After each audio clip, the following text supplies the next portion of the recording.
Job, chapitre 1. Mise à l'épreuve de Job. Présentation de Job. Il y avait dans le pays d'Uz un homme qui s'appelait Job. Cet homme était intègre et droit. Il craignait Dieu et se détournait du mal. Il avait 7 fils et 3 filles. Il possédait 7000 brebis, 3000 chameaux et 500 paires de bœufs et 500 ânesses. Il avait aussi un très grand nombre de serviteurs. Cet homme était le plus important de tous les nomades de l'Est. Les fils de Job se rendaient visite les uns aux autres et organisaient chacun à leur tour un festin. Ils invitaient leurs 3 sœurs à manger et boire avec eux. Quand les jours de festin étaient passés, Job faisait venir ses fils pour les purifier. Il se levait de bon matin et offrait un holocauste pour chacun d'eux. En effet, il se disait « Peut-être mes fils ont-ils péché, peut-être ont-ils offensé Dieu dans leur cœur. » Voilà ce que faisait toujours Job. Première série d'épreuves. Un jour, les fils de Dieu vinrent se présenter devant l'Éternel, et Satan vint aussi au milieu d'eux. L'Éternel dit à Satan, « D'où viens-tu » Satan répondit à l'Éternel, « De parcourir la terre et de m'y promener. » L'Éternel dit à Satan, « As-tu remarqué mon serviteur Job ?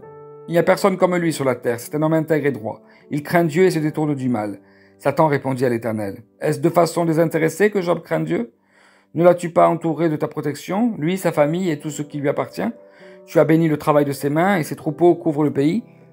Mais porte donc la main contre lui, touche à tout ce qui lui appartient, et je suis sûr qu'il te maudira en face. » L'Éternel dit à Satan, « Voici tout ce qui lui appartient, je te le livre.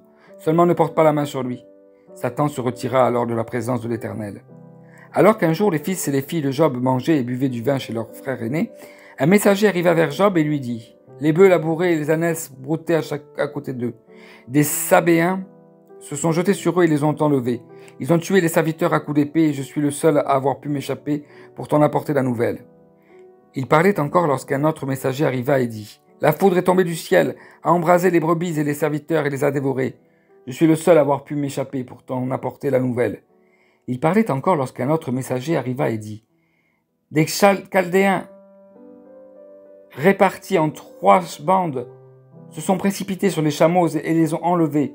Ils ont tué les serviteurs à coups d'épée, et je suis le seul à avoir pu m'échapper pour t'en apporter la nouvelle. » Il parlait encore lorsqu'un autre messager arriva et dit, « Pendant que tes fils et tes filles mangeaient et buvaient du vin chez leur frère aîné, un grand vent est venu depuis l'autre côté du désert et a frappé contre les 4 coins de la maison.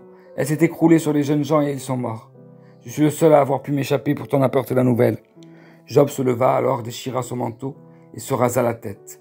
Puis il se jeta par terre, se prosterna et dit, « C'est nu que je suis sorti du ventre de ma mère, et c'est nu que je repartirai. L'Éternel a donné et l'Éternel a repris. Que le nom de l'Éternel soit béni. » Dans tout cela, Job ne pécha pas. Il n'attribua rien d'inapproprié à Dieu. Amen.